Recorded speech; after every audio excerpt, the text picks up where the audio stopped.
And good day to whoever decides to check out this video thing that I am doing. My name is Lupus, and I will be doing another of these little videos about a literary topic. In this case, this is more of a cap-off to previous videos, for the last couple of videos really, but it does sort of help with a general overview of certain concepts, but it's a very, very generalized view of various theoretical frameworks and when they could be used. So each of these kinds of theories can be looked at in much more depth. Now, I haven't really done videos about each of these concepts necessarily, but I probably will in future.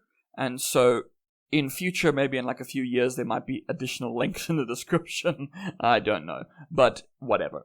So basically, we're going to look at a bunch of different theoretical frameworks that could be used, and they can also be used together, but we're going to get into that. So I'm going to go into each of these. So formalism, feminism, Marxism, queer theory, psychoanalytical theory, post-structuralism/postmodernism, discourse theory, post-colonialism, and animal studies. Now, this is not all the theoretical frameworks that exist in literature, but these are some of the possible things that we could do. Now, before I do go into it, I'm also going to say, it's best to sort of discuss these things by also looking at a text of some sort. So I have decided, because I'm a massive nerd and also because it was the topic of my master's degree, I'm going to be looking at Beastars by Itagaki Paru. Now, why? Because I know it very well. Just because I basically studied it and I wrote about it quite a lot.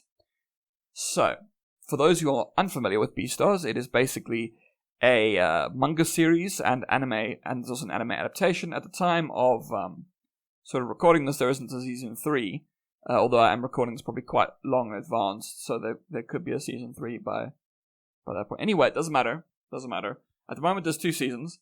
We'll see if there should be a season 3, which wraps up the rest of the manga, which is much weaker half of the manga, but whatever. So basically, Beastars is a world in which there are anthropomorphic animals, so like humanoid animals who live in a very human-like society, but they are just a bunch of things that are very sort of human, or that are very sort of animal-centric. So, for instance, the main character is a grey wolf, and he becomes infatuated / in love with, or later more in love with, but at first there might be more infatuation, with a rabbit character, and that becomes a major part there in terms of understanding it, with understanding things like meat, and how meat is situated, and power, and stuff like that. And there's also a whole bunch of things that can be seen in Beastars, where the world just has certain aspects where it's very human. People have jobs, people do all these kind of things, but then there's also just like, sometimes carnivores eat herbivores, because it's, an instinctual thing. Or it could be things like, the school has special facilities for where you go like once a month or something. I can't remember exactly, but you go like once a month to like a species room where you could feel more like your species. So it'll be, for savanna animals, it's sort of like a very savanna-esque environment. For animals that live in sort of a desert, it becomes a desert-like environment. For Arctic animals, it's a very cold environment, etc. So it's sort of, imagine Zootopia / Zootropolis, whatever it's called in your territory. Imagine that, but more adult. So, let's look at it from each of these perspectives. So let's start off with formalism. Formalism is someone even really call it necessarily a theoretical framework. It is a way of looking at the text itself. Right? We want to look at this actual manga. We want to look at the way in which words are used, the way in which images are used, because a manga is a comic, for those who don't know their Japanese terms. It is a comic, so imagine it has lots of pictures, right? The pictures are generally black and white. They will sometimes do color spreads, but not that often. It's usually black and white. And they are released on a specific schedule, which then necessitates that they are relatively short in chapter length. Each chapter will be like 20 pages long. So you would look at, in terms of formalism, you would look at the way in which the images are presented. How is the paneling done? How are the characters drawn? And you could look at things like how are characters drawn when they're experiencing different emotions or in different stages of their lives, that kind of thing. Also, of course, how is dialogue presented for different characters? These are all formalistic things. Formalism is looking at the actual form of the whatever it is you're looking at. If it was a book, you'd be looking at, like a novel, you'd be looking at things like the words, sentences, whatever. If you were looking at a poem, you'd be looking at the typography, the use of rhyme, rhythm, whatever. Each of those things, that's all form. So you're looking at the actual words, the actual thing that you are engaging with. And through that thing you're engaging with, you can experience the content. So that is one way to look at a text. And that would be, in the sense, looking at all of those things I said. The formalism, I've done a bunch of videos about formalism, things like Russian formalism, and also Anglo-American New Criticism also has certain formalistic angles, but it is also content-oriented. So, there are different ways of looking at formalism, but that is very much focused on, it's sort of non-contextual, it's actually looking at the text itself, whereas what I've been focusing on for the last few months in these videos have been context theories. So let's look at the second one, feminism. Now, feminism is an extremely broad term to the point that it's not actually very useful to label something as feminism. Rather, you would look at different types of feminisms, plural. There's many different types of feminism. Feminism is a very broad topic, like, to the point where there's not really such a thing as feminism, because different feminist theories have different ideas. So you would get things like liberal feminism, radical feminism, black feminism, ecofeminism, intersectional feminism. There's all these different types of feminisms, but let's do an extremely generalized view and say that generally feminism looks at things like gender, femininity, and in more contemporary feminism, you could also look at things like masculinity. All of these things are potentially things that could be examined, right? So in terms of B-stars, you would say, well, let us look at how characters are presented as masculine or feminine. Characters like the main sort of love interest character, Haru, is often shown as very passive and submissive, even though she can be seen as quite active and aggressive, even in terms of her sexuality. That is how she's often sort of shown near the beginning, where she is shown much more active, and then she becomes a much more passive character as it goes on, which reinforces a more traditional viewpoint of femininity. She becomes a more traditionally understood woman who is just sort of submissively there for a man and waits around for him, is saved by him, etc. Changes herself for him, which you could then see as that there's definitely a feminist critique to make there about how the character becomes, you could say she becomes a weaker character as the story goes on, because she stops being like sort of a driving force and instead just becomes a sort of background character. Whereas the main character, Legoshi, is male, masculine, and at first he's a bit more feminized, and he's sort of submissive and everything, but then he becomes more and more dominant as the story goes on. He becomes much more active, dominant. He essentially becomes more masculine as the story progresses. And you could analyze this text by looking at something like that. You could say, well, how do they shift and change? There's all sorts of things. I'm probably also going to actually do a video at some point doing like an analysis of B-stars itself, because I wrote my master's dissertation on it, so I do know it. And feminism, well, gender studies, you could say, was a major part of that analysis. So, and you could also look at it, as the next one, from a Marxist perspective.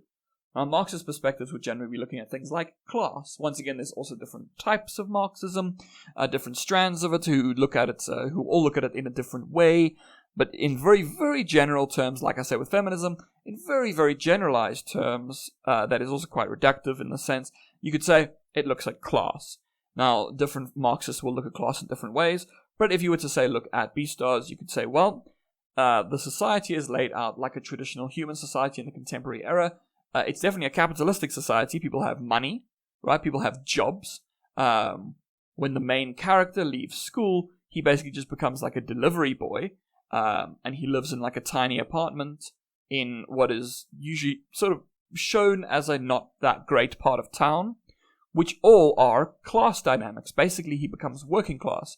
He starts off at a kind of, I think it's supposed to be quite a prestigious like high school, like a boarding school, but it becomes then, once he sort of leaves, he becomes much more working class, which changes the dynamic, right?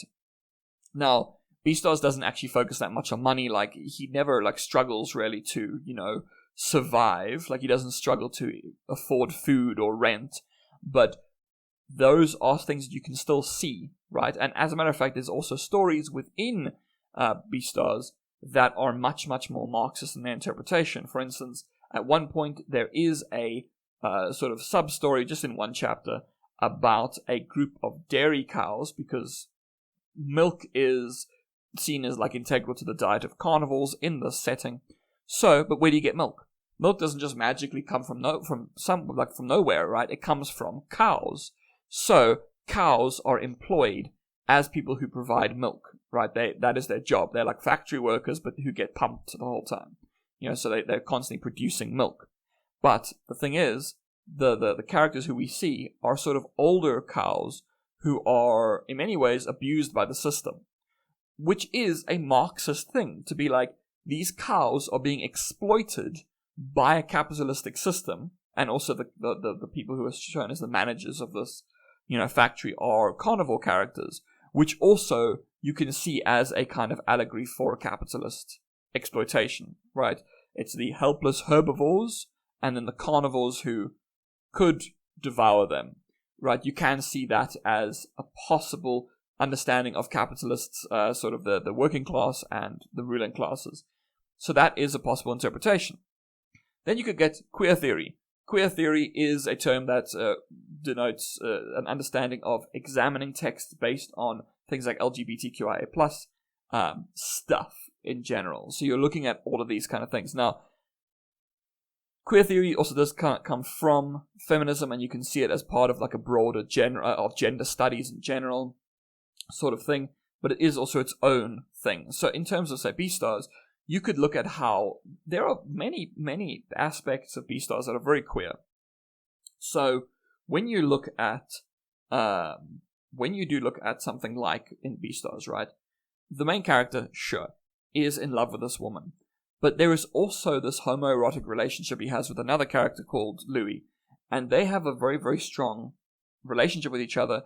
And it sort of starts from a very, very dominant and submissive position. Like if you were to watch the anime, the very first episode has a very, very, a scene that comes across as something out of BDSM. It feels like something like that, where the character, there's a deer character and there's Legacy is the wolf, and the deer character, Louis, grabs him by the tail and later grabs him by the mouth. And it's very homoerotic in its presentation, and it's very dominant. It comes across as something that would be in BDSM, a character grabbing someone else in quite a sexualized way, and treating them in a more sexualized way. It comes across as more homoerotic, and you could analyze it as such. I have actually also seen like YouTube videos that are posited that it is very, very gay in that sense. So you can analyze something in that sense. Even when a character seems to be straight, for instance, he's in love with a woman, you can still see a character and have the homoerotic traits and stuff like that. There are also characters, for instance, one character called Pina, who is like a sheep. Yeah, I think he's a sheep. I'm like, sheep or goat? It's been a while. But whatever, sheep or goat, and he is a ladies' man, right? So you would be, okay, he's straight, but he's queer-coded. He is made to be sort of very effeminate. At one point, a character even says he smells like a woman. All of these kind of things are sort of their gender and their queerness, and even though the character is clearly straight, he is kind of presented as if he was not, even though he is. And those are things you could analyze if you were looking at it from a queer theory lens. Next one, psychoanalytic theory. Psychoanalytic theory is looking at the psychological processes of characters. So why do characters do the things they do based on their psychological makeup, right? Why does a character choose to do something? In terms of Beastars, why does Legacy choose to act the way that he does, based on things like, you could then, of course, psychoanalysis often will look at family things. So he had a bit of a tough upbringing. I'm not going to actually mention specifics in case it is spoiler stuff, but he didn't have a great time with his family. He had tragedy in his life, which then obviously informed the person that he became. So that would be psychoanalytic, sort of saying, well, what happened with his mother? What happened with his father? what happened with his grandfather that led him to become the character he is today. And you could also see this in the character of Louis. That's the deer who grabbed Legacy by the tail, who I spoke about earlier. He has a very difficult relationship with his father, and he does not know who his mother is at all. And that becomes a difficult thing too. Why did he become the person he is today? Because of the things that happened to him, such as the traumas that he experienced. How did those traumas lead to who he is today? So it's psychology. So that is another possible thing you could look at. Then you get post-structuralism / postmodernism. Post-structuralism, in very, very, very general terms, is typically an understanding of the breakdown of dominant structures. So we often have this idea of what are called grand narratives. So the idea that there is some kind of a major unifying idea. So something, some like very, very big of these grand narratives would be things like, say, capitalism, liberalism, conservatism. These are grand narratives. These are things that sort of say that there is a specific way to be in the world. And post-structuralism says, no, let's break those things down. Why do you think that these things are true? Now, post-structuralism / postmodernism, you can see something like Beastars as being inherently postmodernist, because it takes sort of a human world and then just says, let's make them all animals, which then allows us to also still comment on human things. So if, say, in there you look at the position of meat in that world, that's very, very postmodernist in its interpretation, because meat in our world, right, in the real world, meat is a thing that comes from non-human animals. Whereas in something like Beastars, meat comes from people, which then changes the dynamic and forces you to think of it in a different way, in a much more unusual way, which you could term as something being postmodernist. But post-structuralism, postmodernism are also terms that are very, very broad, and there's basically people argue about what counts as and is not postmodernist, and blah blah blah blah blah. That's like an area of constant debate. People will disagree with you about these things. So yeah, but that you could look at it from that kind of perspective. Next one, discourse theory. Discourse theory is understanding of sort of history based on how language is used at a particular period of time. So when I did my analysis of Beastars, I looked at the different periods of time that existed in the Beastars world. So there was a period of time before they started their society, when they were basically just, it was sort of carnivores and herbivores living separate from one another. Then there was a period in which they came together, and it was sort of a transitory period in which things were very different. And then it came into the modern period where it's become a very, very distinct way of looking at things. So in the period in which you're actually reading Beastars, it's basically a contemporary human society, but with animals instead of people. However, animals do eat other animals. So that becomes a whole new dynamic, which is discussed in a certain way. For instance, carnivores are spoken about in sort of minority terms. They're treated as if they could just be criminals because they happen to be carnivores. They are inherently distrusted because they could, well, like literally they could eat someone, which does make them kind of scary. And that is a thing that you can look at from that perspective. How has the discourse around certain groups changed over time within a narrative, or how does that narrative relate to changes in discourse in the real world? Cool. Next one, post-colonialism, which I also say like / anti-colonialism, because actually there is a distinction. But let's just be very, simplistic here. So, post-colonialism is a very broad label as well. Sort of anything that is against colonialism, and it'll also be against sort of racial. That's its main area is race. It wants to examine race in many different ways. So you could say, okay, cool. It's going to examine. Now we're going to look at Beastars again. In Beastars, herbivores and carnivores are treated as if they're kind of different races.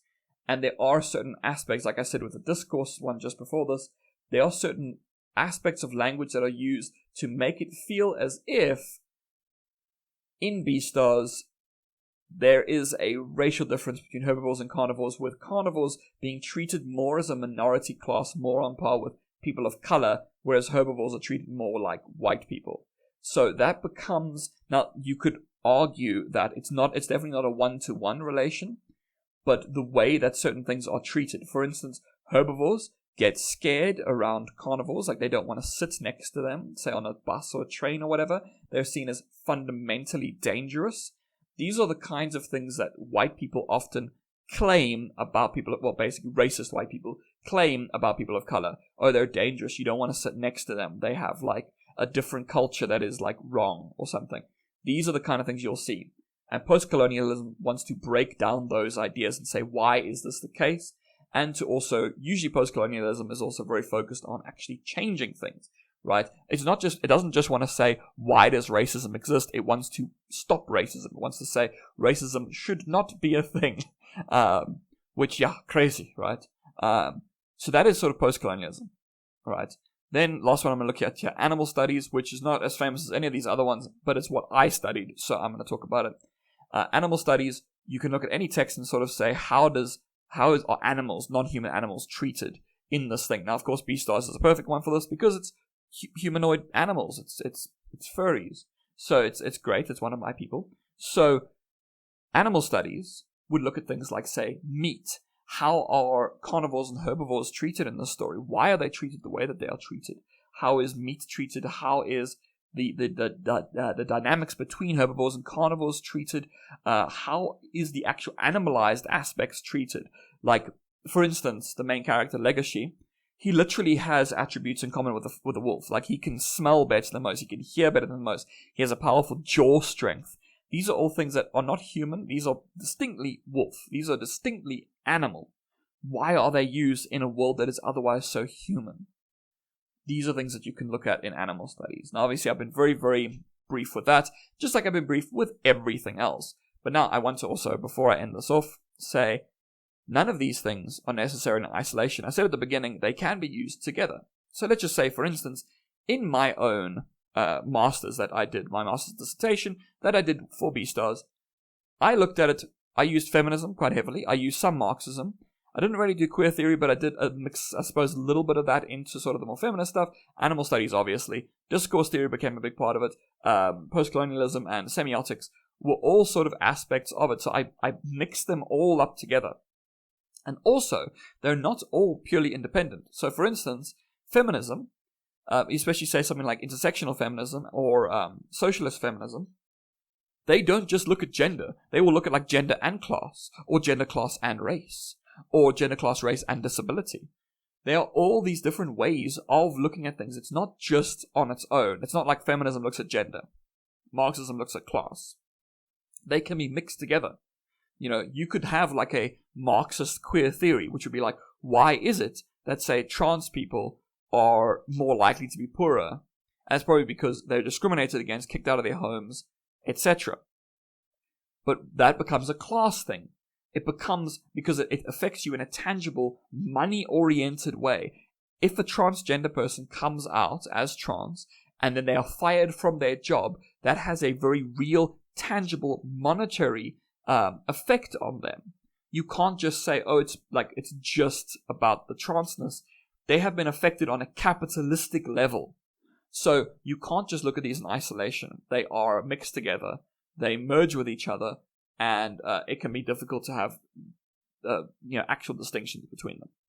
So, yeah, this has been sort of an overview of different theoretical approaches and why you might want to choose one over another and why you might want to also blend them together. So if you're going to be doing an analysis of anything, you're going to study, I don't know, a Jane Austen book or a Umberto Eco book or a J.M. Coetzee book. Why have you chosen that book? And how can you analyze that book? Like, you just take anything. I don't know, take some famous thing. Lord of the Rings. Lord of the Rings. How does Lord of the Rings look at gender? Most of the characters are male, who are focused on. The only real female characters are often as... Like, there's one female character who really does stuff, and there's other female character who basically is just a love interest, and another female character who kind of just hides away. It's mostly focused on men, not on women. So you could say, well, that's the thing. How does it look at post-colonialism?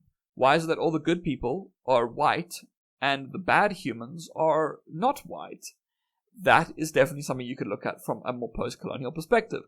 Anything that you take, you can look at it in different ways, right? So, yeah, that was kind of the point of this whole thing. It's a very generalized overview, but hopefully it has been, at least in some sense, interesting. So that is where I'm going to end here. If you did enjoy this and you would like to support the kind of videos and stuff that I make, you can always check out one of my books. The one I'm focused on the most at the moment is Fleshstone Blues, which came out the end of 2023, and is a cyberpunk story that can be analyzed in many ways. It has aspects of gender, because in this world, you can...